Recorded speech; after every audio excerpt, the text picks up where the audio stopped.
अध्यात्म विज्ञान कोई धर्म या संप्रदाय नहीं है, ये स्पिरिचुअल साइंस है जो कुदरत के कानून पर आधारित है। ये विज्ञान पूरे ब्रह्मांड के सभी रहस्यों को उजागर करता है और जीवन के सभी पहलुओं को समझने के लिए एक नई दृष्टि देता है। इसी को आर्ट ऑफ विजन कहते हैं, दुनिया को देखने की एक नई दृष्टि, जो अध्यात्म विज्ञानी परम पूज्य स्वामी श्री कमलेशानंद जी के निर्देशन में सनातन सत्य का अनुसंधान कर हमारे जीवन को प्रकाशित करे। जय सच्चिदानंद। जीव शब्द आत्मा से जुड़ा हुआ नहीं है, मगर आत्मा के बिना जीव शब्द का प्रयोग कर भी नहीं सकते। मुर्दे को जीव नहीं बोल सकते, तो आयुष्य कर्म नहीं है। अगर 6 महीना मुर्दा रखेंगे तो आयुष्य कर्म लंबा होगा नहीं। तो इसलिए आयुष्य कर्म के आधार से जीव शब्द का उपयोग कर सकते हैं। और शिव शब्द तो शरीर है या नहीं है, वो तो रहेगा। अभी जो छेले जो टाइम हुई तो आदि व्याधि उपाधि तो आदि व्याधि और उपाधि, ये तीनों बहुत सिंपल है। केवल मानसिक दुख वो आदि है, केवल मानसिक दुख वो आदि है, केवल शारीरिक दुख वो व्याधि है। क्या बताया? शारीरिक दुख वो व्याधि है, और जो बाहर से आती है वो उपाधि है। बोला हम शांति से बैठे, बाहर से आया सबको डिस्टर्ब कर दिया, उपाधि। तो बाहर से आती है वो उपाधि है, शारीरिक है वो व्याधि है, और मानसिक वो आदि है। आदि व्याधि और उपाधि। और दुनिया के लोगों को आदि व्याधि उपाधि में जीना है और प्राप्त करना है समाधि। बोलते नहीं है। आदि व्याधि उपाधि में जीने का मतलब होता है मन वचन काया क्या करता है वो ही देख कर जीना है, फिर कहता है समाधि प्राप्त करना है। कैसे होगा? तुम मन वचन काया से मुक्त होगे तभी समाधि होगी ना। ये तो उसको तो उपाधि होगी, आदि भी होगी व्याधि भी होगी, मगर तुम उनसे अलग हो तो तुमको क्यों उपाधि है? तुमको क्यों आदि व्याधि है? तुमको तो है नहीं, मगर तुम मानते हैं सर मेरा दुख रहा है, स्वास्थ्य मेरा अच्छा नहीं है, ये बाहर की व्यक्ति मेरे को परेशान करती है, तो आदि व्याधि उपाधि शरीर की नहीं तुम्हारी हो गई थी, शरीर की, मगर हो गई वो की अज्ञानता। तो अज्ञानता से मुक्ति वही तो समाधि है। अज्ञानता के साथ समाधि नहीं हो सकती है, एक्सेप्ट मर जाते हैं तब, बोलते नहीं है। अज्ञान के साथ मर जाओ फिर समाधि है, फिर उपाधि। मगर जिंदा होकर समाधि का अनुभव करना है तो अज्ञान को मिटाना। अज्ञान के साथ कभी समाधि नहीं। तो हर बातों का सिंपल आंसर है क्या है? और इसीलिए तो मैं कहा ये दुनिया में अभी नई किताबें बनेगी। क्या बनेगी? नई किताबें बनेगी, लोग बनाएंगे। क्या बताया? कुदरती रचना, कुदरती बनवाएंगे। जब लोगों को अच्छा होने वाला है तो संजोग भी ऐसा मिलेगा, बुरा होने वाला है तो संजोग भी ऐसा मिलेगा। व्यक्ति निमित्त बन सकती है। क्या बन सकती है? व्यक्ति स्वतंत्रता से कुछ कर नहीं सकती। हाँ, प्रश्न तो व्याधि में कर्म का फल होगा। व्याधि बिकॉज ऑफ द कर्म फल, शारीरिक आदि व्याधि उपाधि तीनों कर, तीनों कर। आदि व्याधि उपाधि में समाधि प्राप्त करना, इसका नाम सम्यक ज्ञान सम्यक दर्शन का उपयोग। क्या बताया? सम्यक ज्ञान सम्यक दर्शन का उपयोग मतलब आदि व्याधि उपाधि में भी समाधि का अनुभव करना। वो तो आपने उसका वो मिशन बता के ओवर कर, लेकिन व्याधि इज शारीरिक, लेकिन what is the reason of that व्याधि is coming to आदि व्याधि उपाधि तीनों का कॉमन रीजन ये है, सामने वाले व्यक्ति को दुख देने की एनी एंगल से भावना। तीनों का मेन रीजन कॉमन है, किसी को दुख देने की भावना। इसका फल आदि के रूप में, व्याधि के रूप में या उपाधि के रूप में आ सकता है, क्योंकि दुख देने की भावना ही दुख की अनुभूति करवाती है। जब मैं किसी को दुख देने की भावना करूंगा तो कुदरत मेरे को दुख रियलाइज करवाएंगे through the mind, body and other circumstances. मगर फील क्यों करना पड़ेगा? मेरे को करना पड़ेगा ना, क्योंकि भावना किसकी थी? मेरी। तो रिजल्ट किसको मिलेगा? मेरे को ही मिलेगा ना। बाहर के संजोग कोई भी क्यों ना हो, यही तो मैं साइंस आप कहता हूँ, ये साइंस समझो, क्रिया नहीं है, साइंस है, ये धर्म नहीं है। आप समझे ना?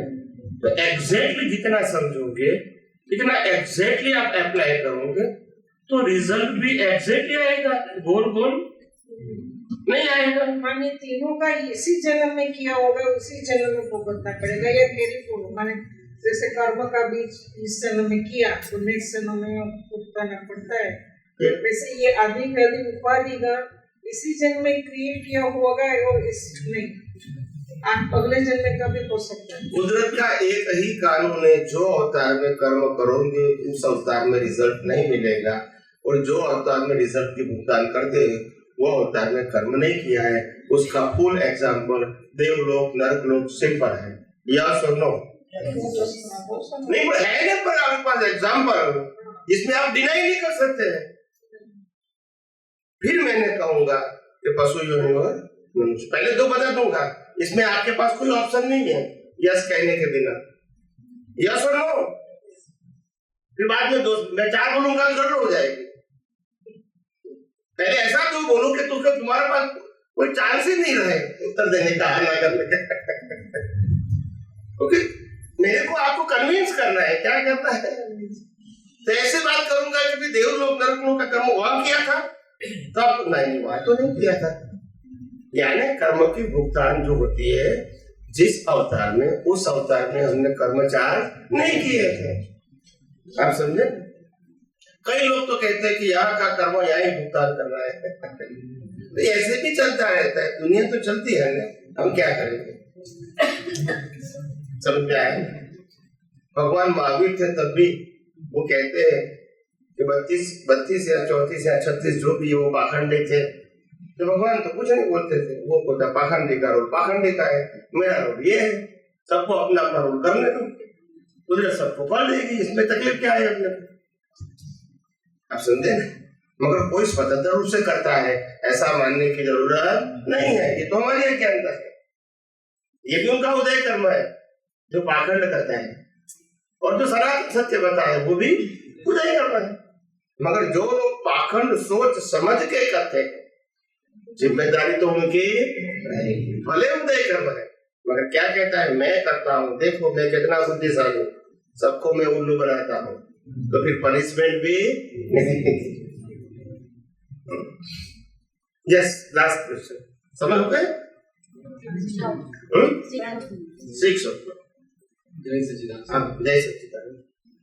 અજ્ઞાન અને રાગ દ્વેષ એ બે કનેક્ટેડ છે। અજ્ઞાન હોય તો રાગ દ્વેષ છે જ, અને રાગ દ્વેષના વધારે વર્ગીકરણ આપણે કરીએ તો ક્રોધ માન માયા હોય, અને એના વધારે ડિટેલમાં જઈએ તો અનંતાનુબંધી, અપ્રત્યાચારી, પ્રત્યાચારી અને સંજોગ।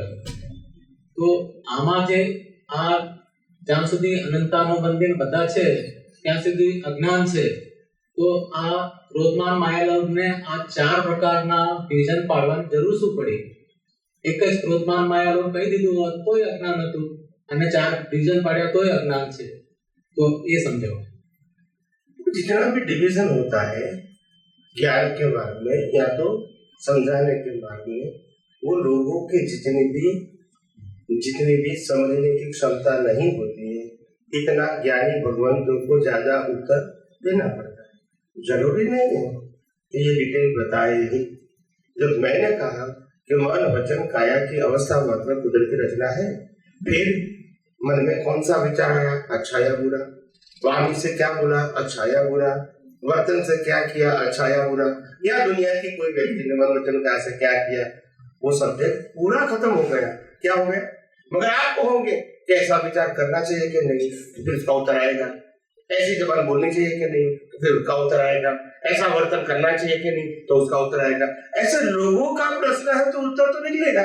ऐसे ये प्रश्नों का उत्तर है। इतना डिटेल जरूरी।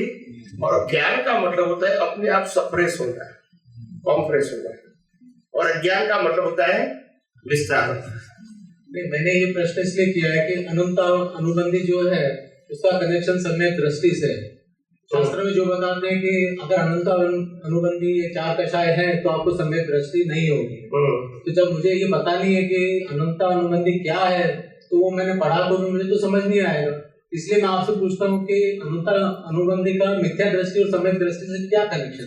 अनंत अनुबंधी का मतलब होता है, और सिंपल रागद्वेष का मतलब होता है, या तो क्रोधमान माया लोभ का मतलब होता है सिंपल क्रोधमान माया, और अनंत अनुबंधी इसका मतलब होता है जब तक आपके पास फंडामेंटल अज्ञान है, फंडामेंटल, वहां तक अनुबंध अनंता रहेगा।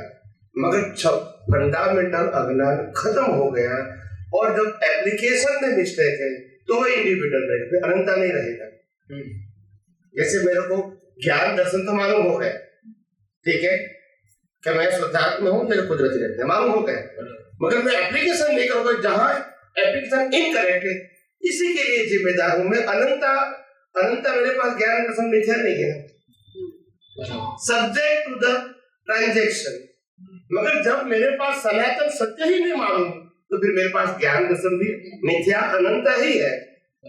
कभी भी कहीं भी मिस्टेक कर सकता हूं, क्योंकि अज्ञान ही तो है। तो जिसके पास, मैंने कहा ना कि जिसके पास ज्ञान है और एप्लीकेशन नहीं है, तो इसको अज्ञान नहीं कहेंगे, मगर इसको क्या कहेंगे? प्रमाद। तो प्रमाद का मतलब होता है ट्रांजैक्शन वाइज रिजल्ट मिलेगा, और मिथ्यात्व का मतलब होता है अनंत अनुबंधी का मतलब ईच एंड एवरी ट्रांजैक्शन का मिलेगा, क्योंकि बेस ही अज्ञान है। That is a fundamental difference. अब ये जो फंडामेंटल आपने डिफरेंस कहा, तो अनंत अनुबंधी जो है उसके साथ में मौनी की जो तीन प्रकृतियां और हैं, मिथ्यात्व, मिश्र मौनी और सम्यक, मिथ्यात्व और सम्यक प्रकृति, तो इनका कनेक्शन कैसे बनता है सम्यक दृष्टि में लाने के लिए? मतलब एक जगह पे उपशम संकेत हो रहा है, दूसरी जगह पे शयोशम हो रहा है, और तीसरी जगह पे शायक हो रहा है। तो अभी आपके सत्संग में कोई व्यक्ति आता है या किसी और निमित्त से उसको ज्ञान दृष्टि मिलती है, तो उस व्यक्ति को उपशम चल रहा है, शयोशम चल रहा है या शायक संकेत हुआ है, वो कैसे पता चले? संकेत तो चल रहा है। पहली बात ये कि उनके पास ज्ञान दर्शन स्पष्ट होना चाहिए, नॉलेज के रूप में होगा। वो तो व्यवहार सम्यक दर्शन है। क्या है व्यवहार का मतलब? होता है ओनली द इंफॉर्मेशन और नॉलेज। इनको एप्लीकेशन के स्टेज है ही नहीं, मगर नॉलेज है। उसका मैं एग्जाम्पल दे दूं ताकि आपको मालूम होना, देखे what is the meaning of knowledge and practical और एप्लीकेशन। जब मेरी उम्र 25 साल की हो गई तो मेरे को मालूम है कि वाइफ का मतलब क्या है। It's knowledge not experience. अभी एप्लीकेशन नहीं है मगर नॉलेज तो है। कोई मैंने कोई वाइफ जो कहे मैं नहीं बताऊंगा।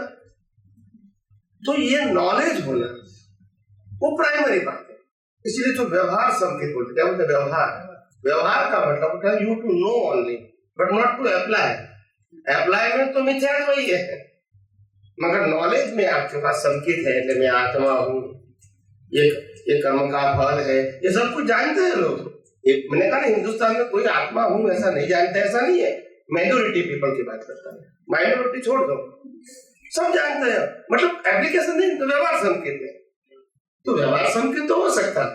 व्यवहार संकेत की वैल्यू ठीक है, एक ऐसा यूनिवर्सल मोड देखा जाए तो व्यवहार संकेत भी बड़ी चीज है। हिंदुस्तान के लोग मैं आत्मा हूं ऐसा मानते हैं, कर्म का सिद्धांत मानते हैं, पुनर्जन्म का सिद्धांत मानते हैं, तो वो भी एक अच्छी एक ग्रेड है, ग्रेड। क्योंकि ऐसे बिना मार खा के मानना भी आसान नहीं होता है। दुनिया के साइंटिस्ट को बताएंगे कि आप आत्मा को मर्द नहीं मानेंगे उनको, क्योंकि वो डेवलप स्पिरिचुअल डेवलपमेंट नहीं है। यहाँ उनका डेवलपमेंट होने के बाद वो मानते थे कि शरीर से मैं अलग हूँ, मेरा तो पुनर्जन्म होने वाला है और मैं जो कुछ भुगतान कर रहा हूँ मेरे कर्मों का फल है, इतना तो वो मानते थे।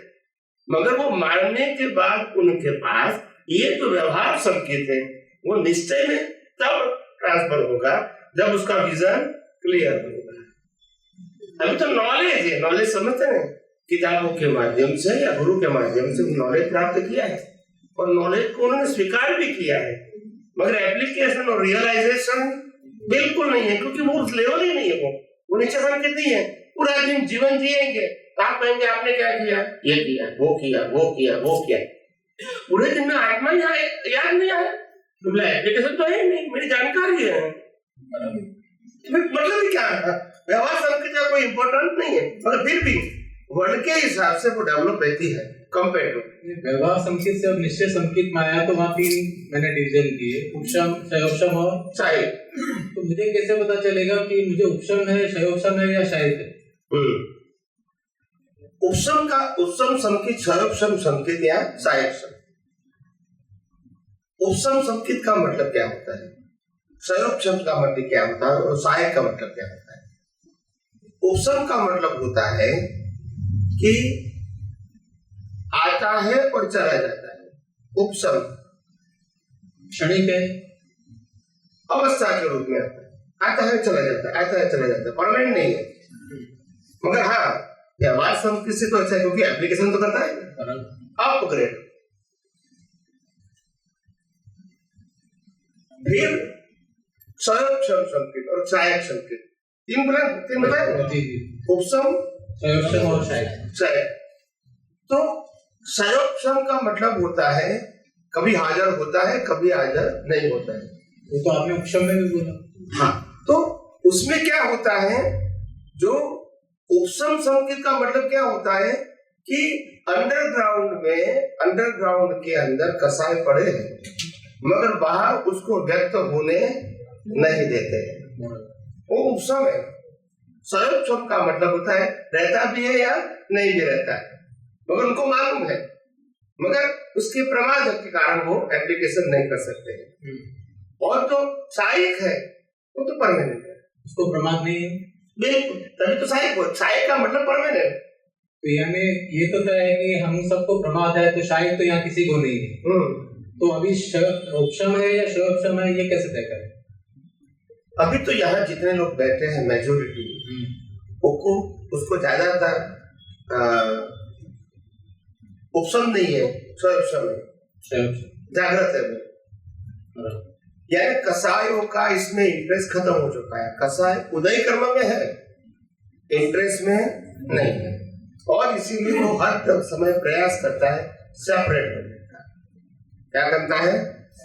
सेपरेट होने का प्रयास। उसमें तो कसाय ही जिंदा है, क्या बताया, मर नहीं गया मगर उपशम हो गया है। और दादा भगवान एग्जाम्पल देते थे कि जैसे हम लकड़ी को जलाते हैं, क्या करते हैं, उसके बाद उसके ऊपर राख बन जाती है, तो राख बन जाएगी तो अग्नि दिखेगा, और जैसे पवन आएगा तो फिर सत्ता में तो है।